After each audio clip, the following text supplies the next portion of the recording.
You ask Tiger to solve. This deals with linear equations with one unknown. The final result is x equals 1 over 2.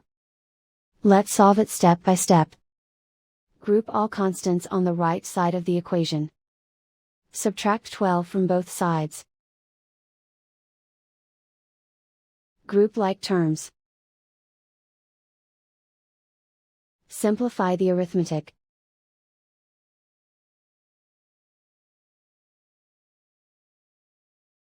Isolate the x.